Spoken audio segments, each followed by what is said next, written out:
Well, good afternoon, everybody, and welcome to the Central Pennsylvania Food Bank. I've got a rumor that the media might be a little cranky and they want me to hurry up to get to the governor, so I'm good with that, all right? Dennis has a show to put on, so we got to hurry up. Hi, Dennis. Well, thank you. This is really important what we're doing at the Central Pennsylvania Food Bank today. What I really want to say to the governor is thank you for elevating this issue. We've been talking a lot about the local food purchasing assistance program and the cut in funding that happened to that, which for our food bank equates to a lot of money, about $1.8 million over 15 months, $120,000 a month, 500,000 meals a month, not going to children, not going to the adults that we serve, and not economically not being provided from our local farmers who we acquire the wonderful food from to support the program. So, Governor, thank you. We absolutely appreciate you elevating this issue. So thank you. Thank you, Joe. Appreciate it. Thank you, Joe. And Joe, let me just say how special it is for me to be back here. My wife, Lori, our First Lady, and I have volunteered here. This is such an unbelievably special place, and it's the place where I wanted to have this important conversation, an important conversation that needs to be had about making sure those in our community who are hungry get fed, and the farmers who provide that food get the respect and the check that they were counting on. We need to serve our communities and make sure that that those who are hungry get to eat, and that our farmers are able to provide this food. But unfortunately, over the last couple weeks, that work has gotten way harder because of a decision made by the federal government. And that same decision made by the federal government that's making it harder for folks who are hungry to get their food has also made it harder for our farmers. And I want to explain that. Since 2022, Pennsylvania food banks have come to expect critical funding from the federal government through an initiative called the Local Food Purchase Assistance Program. Really, really critical. That initiative helps food banks like this one here in central Pennsylvania purchase fresh produce directly from Pennsylvania farmers. So not only goes to help people like Joe and his team feed our neighbors, but it puts money in the pockets of farmers and opens up another market for their goods. Here in Pennsylvania, our Department of Agriculture, led by the great Secretary Russell Redding, administers that program and drives out the federal money to food banks and to farmers across our Commonwealth. And in just 2 years, we have driven out $28 million directly to our farmers, supporting 14 food banks and 189 farms and ag producers all across Pennsylvania.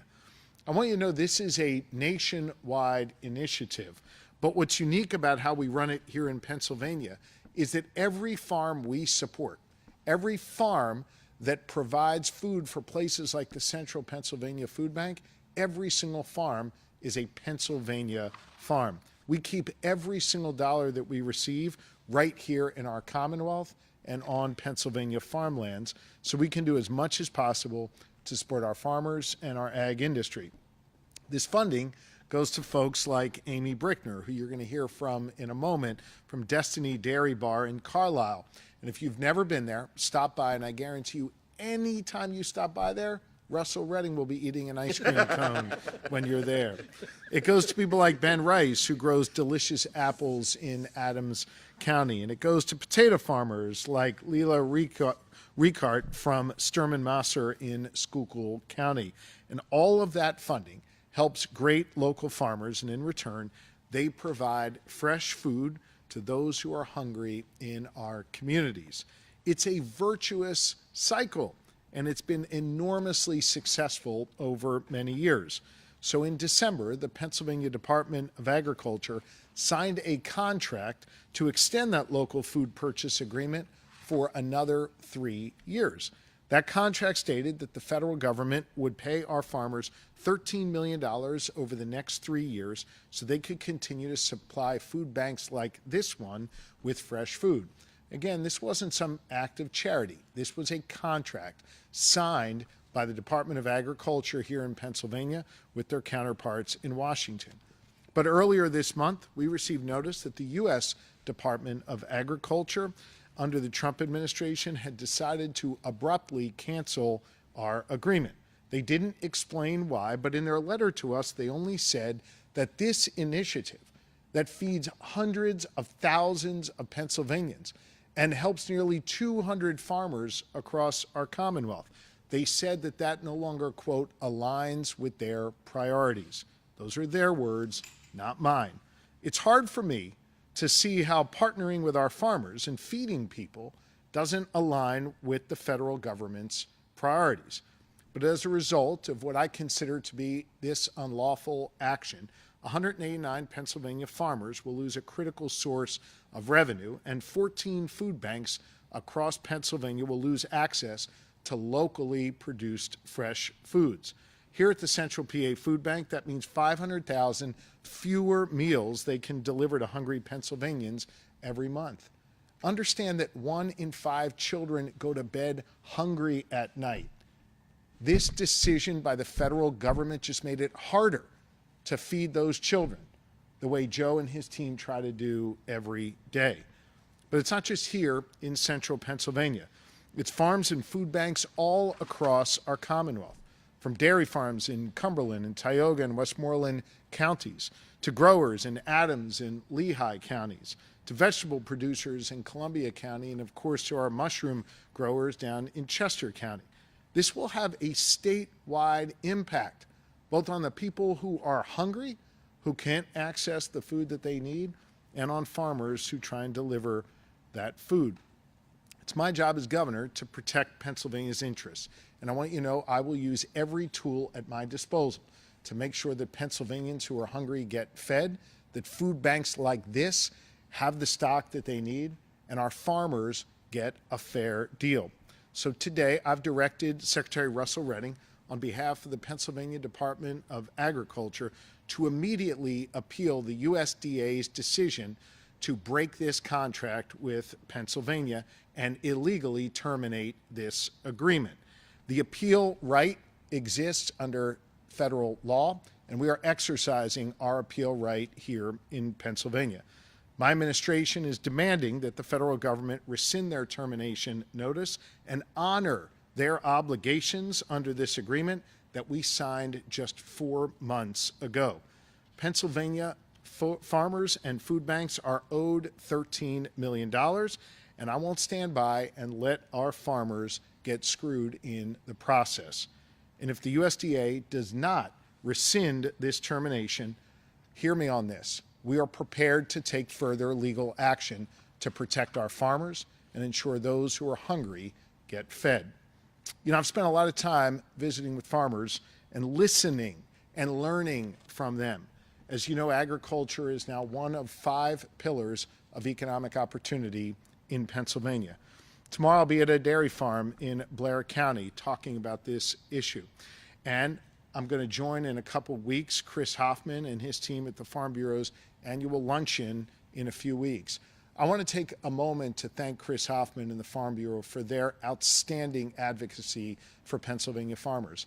And Chris, I want to just say on a personal note, I want to thank you for helping teach me. I want to thank you for helping educate me and my administration on the important work happening on Pennsylvania farms every single day.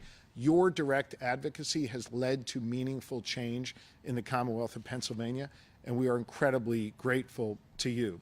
I want you to know our administration prioritizes agriculture because it's a critically important part of who we are in Pennsylvania, a rich part of our heritage, but also a critical part of the future of this Commonwealth and of our economy. Look, I know President Trump and his administration like to talk a big game about supporting our farmers. But some of the actions that we have seen over the last couple months coming out of the federal government, like this one, it actually makes farmers' lives way more difficult in Pennsylvania. These unlawful cuts to vital programs that are here to feed people who are hungry, combined with the chaos and uncertainty that's come as a result of him pushing the button and levying tariffs on our friends and allies, including Mexico, which is one of the most important trading partners for Pennsylvania dairy farmers in particular.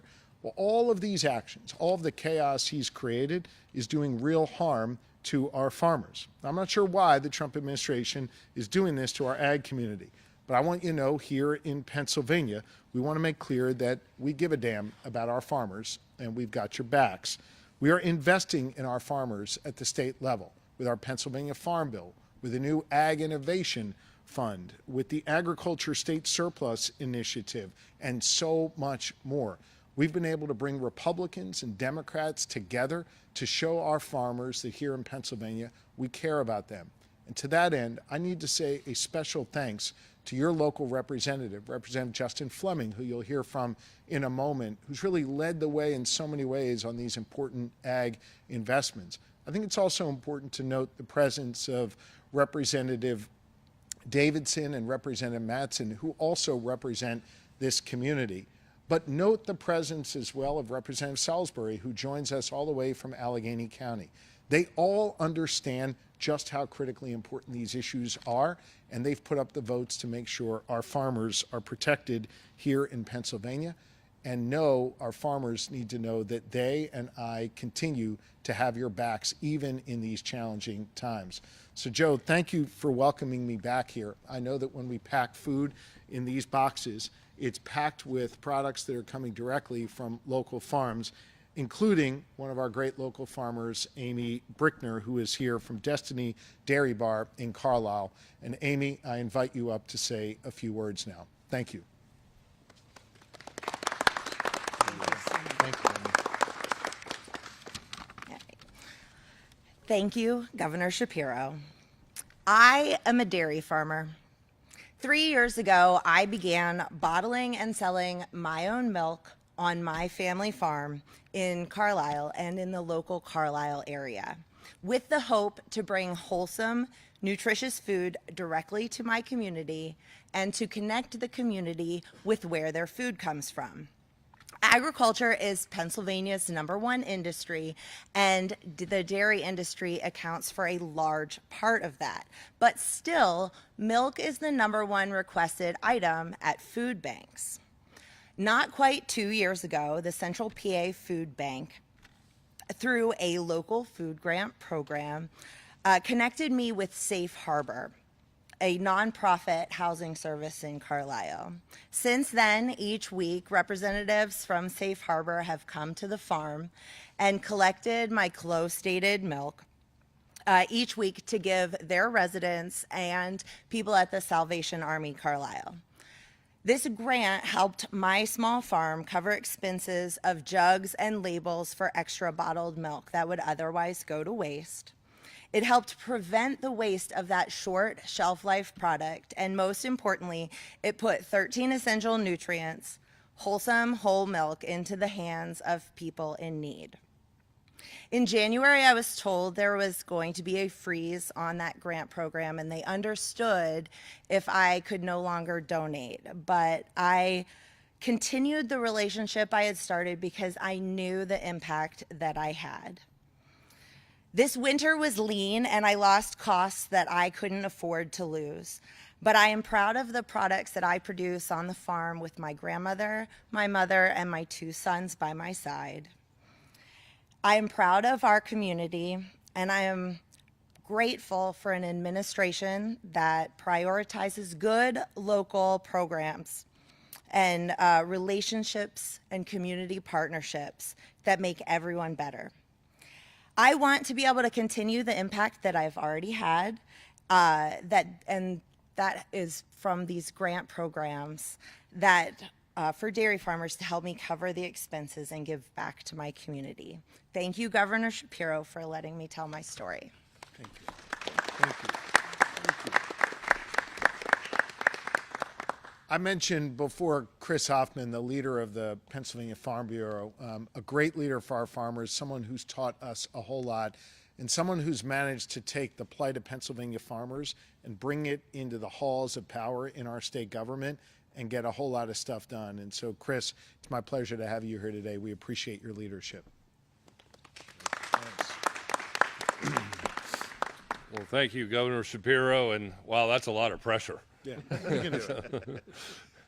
Well, it is an honor to be here representing over 27,000 farmers across Pennsylvania, whose main job is to make sure that our friends and neighbors, our folks in the Commonwealth, have food to be able to have a nutritious and a healthy, balanced diet.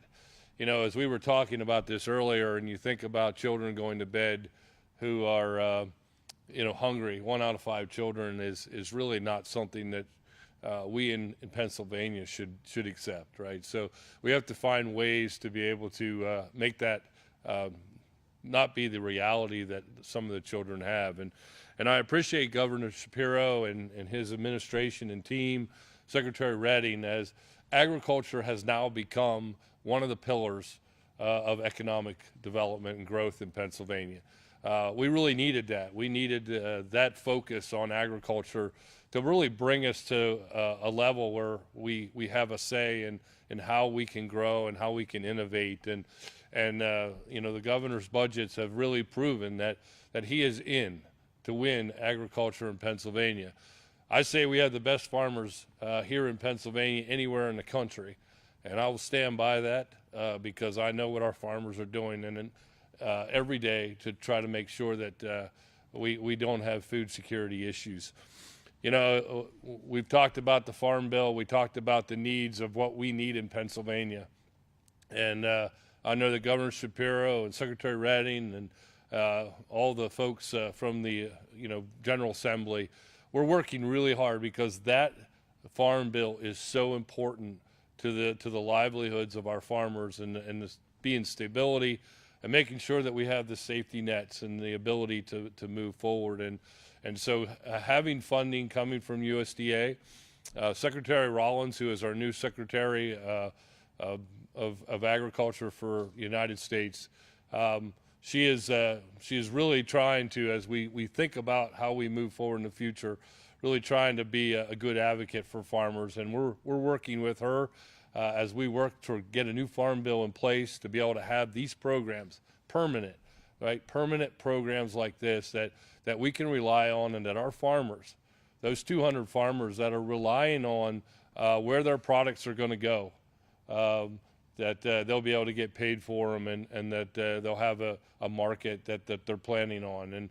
And so we're here to work with the governor and his administration as we think about the future of Pennsylvania, how we curb hunger in Pennsylvania, and we're all about working as a team to make sure that we get everyone to that next level and to remove hunger from Pennsylvania. So it's my honor to be here and to work with your administration as we move forward. So thank you. Thanks, Chris. Appreciate it. Thank you. Mr. Secretary? Governor, thank you, and good afternoon, everybody. This is the point in the program where I just say amen, right? It's been stated. I think the power of agriculture is in the food bank. I mean, every time I step in here, there's comfort, right? I know what this place does, right? But you can't have a charitable food system without a food system that's charitable. It doesn't work. So this program, the LFPA that we're talking about today, is one of the outgrowths of what we saw over the last 5 years from COVID, right? We figured out the fragility of this food system in the way that it's built. There are a lot of sort of challenges with it, right? Global supply chains, we see that on the tariff discussions today. We saw all these linkages broken. But what came out of that was the recognition that there's really an important resource in our community called a farmer that links that to a food bank that you see here on pallets. And we got really smart about that, right? And what did we see? We saw millions of pounds of food. We saw 200 farmers who had never been in that discussion before step in and provide the most essential products: meat, produce, milk, and other things. If you look at that list of where it came from across Pennsylvania, these are farmers who are, involved in their farm business every day, but they figured out, as we heard earlier, just so there's an emotional attachment to this, right? We are in the food business. So having people enjoy that, if they can access it, certainly at the grocery store, do it. If you can get it at the restaurant, do it. But if you need the charitable food system, it's there. And that is what we have in the LFPA, is what we have in the food bank across Pennsylvania. So a note of thanks to Joe and the food banks across Pennsylvania, across the nation who are part of this amazing sort of network. But thank the farmers, right? I am proud to have all the economic muscle of an industry. I'm proud of infrastructure and innovation. But I'm also really proud of people who step up and see what the needs are in a community and say, I can fix that. I can help solve that. And to the governor, I just want to say thank you. Yes, agriculture is important, but there's a recognition that's got a lot of sort of capacity to do really important things economically. But it also shows up in other really critical ways of our society, right? It's a functioning society to have a food system. It's a functioning society to have capacity to feed our own people. It's really important that we can grow that. It's important that we recognize the environmental benefits of agriculture, but also the contributing significantly to the quality of life in our neighborhood, right? That is important. So we stand here today very clearly stating our intentions. I appreciate the governor's leadership on this point. A contract's a contract, right? Trust is trust. And we entered this in good faith to deliver to the farms and to the food banks. There's two co-equal goals in the LFPA program. That's what I like about it. It's not lopsided. They're equal. It's a farmer and a consumer. And that is honored inside the LFPA program. So we want to honor that. We want to make sure that the farms and communities that are benefiting both in terms of delivering product but also receiving that product get what they are owed. So I appreciate the governor's leadership on this. I also appreciate where we live. I mean, everybody here thinks they're normal, right? I say it every time, when you look around the states, and this is where the partnership comes in, is that we have a state that's got an agricultural surplus system that set the stage for what we're talking about with the LFPA, right? We know how this works. It's built here. We have a state food purchase program that is really foundational to supporting our counties across Pennsylvania. We have the private giving that is part of this. So we have things that other states don't have, but it's built on a partnership. Partnership with the private community, partnership with our state government, and a partnership with the federal government. And that partnership is critical, and in this case, it's not being honored. So we want to make that right. So Governor, thank you for raising this issue. We'll continue to work with our delegation and the administration, but at the end of the day, we want to make sure that the farmers are protected and those who are food insecure get what they deserve. Thank you. This is a partnership, as I say, it doesn't happen without the governor and the legislature, and you heard earlier Representative Fleming as an advocate, a friend, and a strong voice for those who are food insecure. Representative, welcome. Thank you. Yeah. Thank you, Secretary. Thank you, Governor. Thank you. I appreciate it. So I just want to say to everybody, welcome to the 105th Legislative District, which we're in right now. Thank you to Joe, the food bank. I've been here myself, my staff on numerous occasions to volunteer. We've provided some support to the food bank, and I want to thank the governor for his leadership. Just briefly, I was one of these kids who was hungry, and so this is why this is so important to me. Investments in our food bank and our charitable food system is so important to me because I was one of those kids who didn't have enough to eat going to bed. My family relied on food stamps and free and reduced lunch in order for me to get meals during the day. And like I say, fortunately for us, it was a temporary condition. We were able to work our way into middle income status, but those were hard times for myself, my family, my stepsisters, and my father and my stepmother. It was not easy.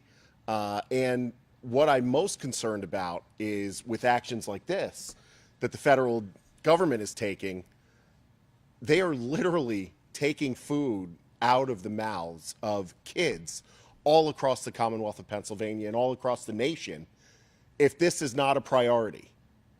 And I said this last week, I will continue to say it because it's true. This president, this administration does not respect the rule of law. They do not. We've seen examples time and time again. So I appreciate the governor having the courage to step up and say, no. You, the federal government, engaged in a contract to support our farmers, our growers, our producers, and you are going to follow through on that contract or there will be consequences. So, Governor, I appreciate your leadership because it's important. It's important that we draw a line in the sand.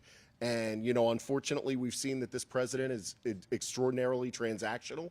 And, you know, it doesn't work for us.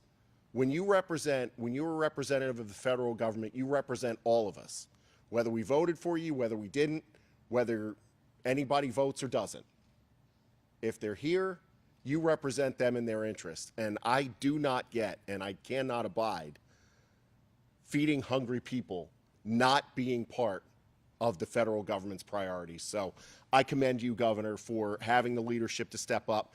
And I also commend you for, in your proposed budget, investing in our state food purchase program, putting more dollars into those programs, which, as Joe Arthur has said and many others have said, the need is greater than ever.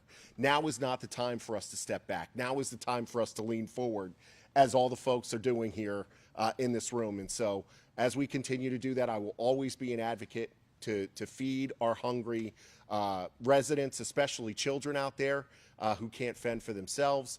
And you know, we need to take this and move forward, and with your action and hopefully with the proposed budget that we can get behind, we will invest more in our charitable food programs. We will make sure that we feed hungry Pennsylvanians, and you know, we will do right by the people who sent us here and who elected us to do this job. So thank you so much, Governor. I really appreciate your leadership again. Thank you very much. I'm happy to take a few questions. I just hope you don't miss something here based on Representative Fleming's comments. He shared with you his life story. He shared with you that for a period of time, he and his family needed some assistance to eat. Thanks to Representative Fleming, who was the deciding vote, kids now get free breakfast in Pennsylvania schools. I want you to think about that. Life's, you know, that full circle moment in life. Representative Fleming experienced that in his life, came to Harrisburg determined to do something about it, and now kids fill their bellies for free in the morning when they get to school. That's remarkable what you've done, and we're grateful to you. Thank you. So we'll take a few questions from the media. Yes, Dennis. I just want to be clear. So was it the Ag Secretary that rescinded that contract? Who did you get the letter from? And you're at this point saying you're appealing that decision, but if that doesn't go your way, then you would sue. Is that accurate? The U.S. Department of Agriculture notified Secretary Redding that they were breaking the contract with Pennsylvania. By right, under federal law, we have a right to appeal that decision. Today, I directed the Secretary to appeal that decision. I'm hopeful that the U.S. Department of Agriculture will reconsider the tremendously negative impact their decision is having on Pennsylvania farmers and on our ability to feed hungry kids and hungry families. Should they not rescind that termination, then I reserve the legal options to be able to take further steps in order to compel them to act on this contract. You are a lawyer. Does that contract allow them to just break it? We do not believe so. We think they unlawfully broke this contract. We signed a 3-year contract for our farmers and for those who are hungry, and the federal government needs to honor it. Tom? You talk about, like, you didn't do anything to try to reverse this. Who picks up the bill there? I mean, is it just the organizations, the farmers, or does you think the state needs to get involved if you guys find yourself in that situation? Well, you heard one of the farmers talk about how this was roughly 10% of their market share, 10% of what they were counting on. We heard other estimates that this program accounted for even more, maybe 15%. You're blowing a hole in farmers' budgets, in their market share, by virtue of this illegal termination by the federal government of the contract with Pennsylvania. Our farmers are going to be hurting as a result of this. In addition to that, we have more people who will go hungry because the Central Pennsylvania Food Bank and others like it will not have as much product to be able to provide for those who are hungry. In terms of making that up, I want to be very clear about something. Central Pennsylvania Food Bank may figure out a way to fundraise more or find some grant from somewhere else. I don't know, you know, Joe will have to determine if that's even a possibility. I don't know how farmers will make up this market share that they lost. And if the federal government continues on this path of slashing funding that states are counting on, whether for our farmers or for health care for folks who are poor or disabled, as they're proposing to do with these Medicaid cuts, the state cannot make up those cuts. People are going to suffer as a result of these policy decisions they're making in Washington. This is one example of a decision that they've made that I believe is illegal, but is going to have a profoundly negative impact on our farmers and on those who are hungry, and we're taking action to stop them. What do you think about all the collateral damage from some of these decisions, whether it's this issue or other ones that we continue to see? And a lot of people would say it's really beginning to pile up in states like Pennsylvania. The Trump administration, in a matter of whatever it's been, about 2 months, has injected chaos into literally every hour of every day. They are tanking the stock market. They are offending our allies. They are closing down markets to farmers and businesses here in Pennsylvania. The price of goods, from eggs to cars, is on the rise because of the chaos that the Trump administration has injected into our economy. These tariffs are the dumbest economic decision I've ever seen a president make. He literally pushed a button to raise taxes and fees on Pennsylvania consumers and on all Americans. And as a result of all of this chaos, we are worse off right now. What I'm trying to do here today is protect our farmers from the attacks coming from the Trump administration and protect those who are hungry, who just want to feed their kids at the end of the day, from this decision by the USDA. This is common sense stuff. Help our farmers, feed those who are hungry. And for some reason, the Trump administration is doing the opposite of common sense, instead injecting chaos into people's lives every single day. Governor, off topic with regards to the Bhutanese detained immigrants, does Pennsylvania have any recourse in that situation? You know, here in America, we're home to about 100,000 Bhutanese, and here in Pennsylvania, we're the proud home of about 70,000 of them. And put a little bit more specifically, here in South Central Pennsylvania, roughly 40,000 or so Bhutanese live in this community. We welcome them here in Pennsylvania. They've been an important part of the social fabric and the economic fabric, the educational fabric, the cultural fabric of our communities. I want to make sure that anyone who's been rounded up by the federal government is given their full due process. And I expect the Trump administration to honor the law, to respect the law, and to ensure those who they've come in contact with receive due process. Yes. Yeah. So I wanted to ask, there were 2 new cases of measles reported in Erie County. What is the state doing in order to prevent that from spreading, and what is your partnership with the federal government? We'll make sure Dr. Bogan gets back to you on those specifics, okay? Thank you all very much. Thank you. Joe, thank you. Thank you.